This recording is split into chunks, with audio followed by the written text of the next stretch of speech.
Good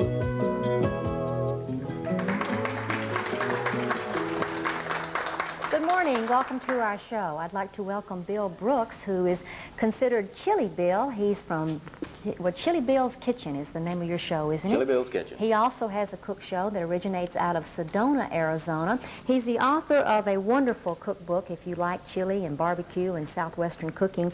The name of the book is If You Like It Hot. And if you like it hot, stick around for today's show, because we have the most delicious barbecue sauce that I've ever tried in my entire life. And I'm a big barbecue eater. Thank you. Yours is the best, and you're going to find out where he got that special recipe, too. Also, another recipe you're doing. What else besides the barbecue? We're going, since we've got cowboys out in the audience today, we're going to do cowboy corn pie. My old grandma's recipe. Used to feed a lot of cowboys with that. Well, that's going to be delicious, too, and that has cheese and lots of good stuff. You mentioned the audience. Let's say hello, because we do have cowbells and cattlemen. How many are from out of town? Let's see, we had Iowa. When we have Iowa, where are Detroit? Someone said Detroit, Michigan, and all, you know, places like that. Indiana. Welcome to all of you, and I know that there's a big cattlemen's meeting going on right now in our city, and we have the perfect person, because you are a flying cowboy. Well, I guess you could call me that, yeah. Bill has an extensive background as a pilot and as a cook. He's combined both of those talents, and we'll be sharing that with all of you today. Bill, I got to ask you one question. You said there was something interesting about why a cowboy wore this kind of a shirt. What's the story? Well, of course, in the old days, you know, we all had those big, long beards, and we were out, you know, not close to a bathtub for several months at a time. And so the old cavalrymen used to keep a clean underside on their bib, and when it became time for inspection and so forth, they'd turn the bib over, and lo and behold, they had a clean shirt on. Hey, that's a great idea. See, we can adapt that nowadays. We could use some of that help. We'll be back. I hope you can get your paper and pencil, because the recipe for the barbecue sauce has approximately 82 ingredients. No, there really are a lot of ingredients to make this barbecue sauce, but it'll be worth it, and you said it'll keep for how long? Oh, I've had it in the refrigerator for 8-9 months, no problem whatsoever. Oh, as long as it's not moving around, you know it's okay. We'll be back with Bill Brooks and barbecue recipe after this message.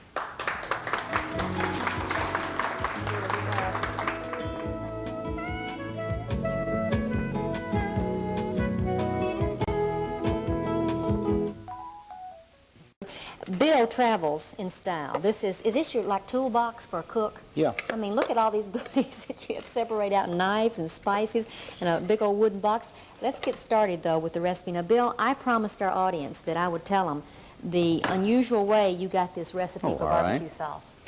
Well, years ago there was an old black fella here, and he had the best barbecue in all of the Southwest, we thought. And so he wouldn't give me the recipe, and I'd eat there 3 or 4 times a day. And so I just would watch him and see what he was putting in. Well, I couldn't really get the amount of ingredients because he was a pretty cagey old guy. So one day after he made his sauce, I went out to the garbage bin, and I just counted the bottles and the cans and so forth, and that's how I came to have Chili Bill's Garbage Can Barbecue. Now, the person, some of you that are in this area might remember, was Tucker's Barbecue. And it was wonderful, That's I know. right. Now, you went through the garbage can, you got the ingredients, and after you made it, did you get him to test it to see if it was authentic? I took a jug of it in for him to try it out, and he said, this is my barbecue sauce. Where'd you get it? And I said, oh, no, that's old Chili Bill's barbecue sauce. And then, of course, we had a big argument, and I admitted that I would call it Tucker's barbecue sauce. Oh, that's nice. Well, let's get started on Tucker's barbecue sauce. And anybody that shares a recipe has a warm spot in my heart, because I think that that's nice to share recipes. And you cowbells, I know you do that a lot too, and I think that's great. To start out though, Bill, I'm going to, if I can help you, because you got a lot of ingredients, and I'll be reading these to our viewers at home. Let's start out here with the tomato juice. That's the basic ingredient.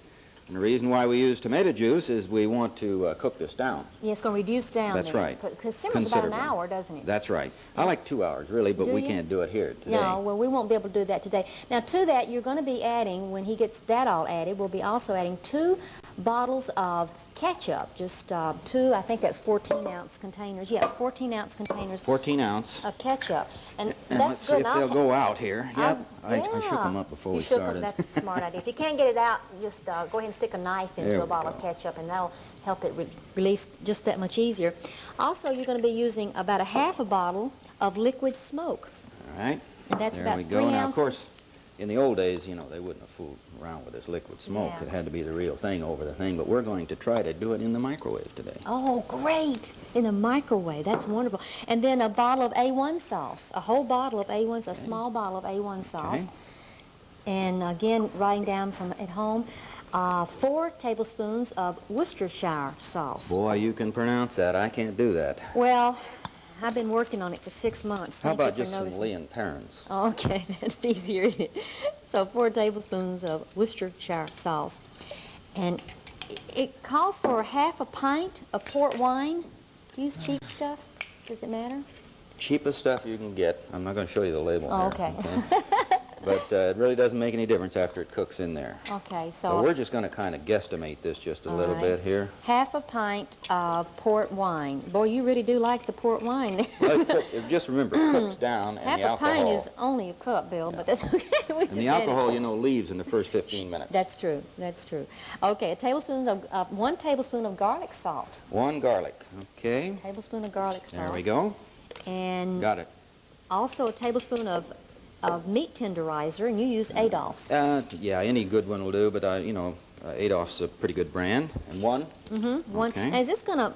And we'll find out later. Is it gonna marinate in the Yes. before you cook it? Normally would marinate it overnight. I like to marinate it overnight. Yeah. And then a tablespoon of Tabasco sauce. Okay. Now, this isn't hot, Bill. I was surprised because when I saw that it used a tablespoon of Tabasco, I thought, wow, but it's not a... Well, you know, I had to cool it down for you Southerners down there. Thank you very much. We eat a lot of barbecue. I know you do. Yeah, it's popular in the South. And 4 tablespoons of black pepper. 4 tablespoons? 4 tablespoons. That's a lot of black pepper. Just remember now that this is a marinade, and so therefore, you know, you're not going to be eating all the black pepper. I don't think I've ever used that much black pepper in anything Well, on black purpose. pepper is a tenderizer also. Is it really? And you have to realize that the old black people that invented this type of barbecue, they couldn't afford the good meat, and they called the brisket the junk meat. Yeah. Well, nothing's junk nowadays in Yeah. meat, but this is how they would tenderize the meat. Our cattlemen are telling us how inexpensive beef is. That's right. They're saying it's very inexpensive. Okay, a half a tablespoon of either cumin or comino. Comino is the Spanish pronunciation, and the cumin is the English. Okay. One? Half a tablespoon. Half a tablespoon. Well, I'll just... Half a tablespoon. I'm pretty good at guessing there. And then you need 2 tablespoons of oregano. Oregano, or oregano. Oregano, okay. You remember the old Galloping Gourmet, don't you? I'm not that old. Oh. I'm kidding. Yes, I do. 2 of them? Yes, 2 tablespoons. Okay.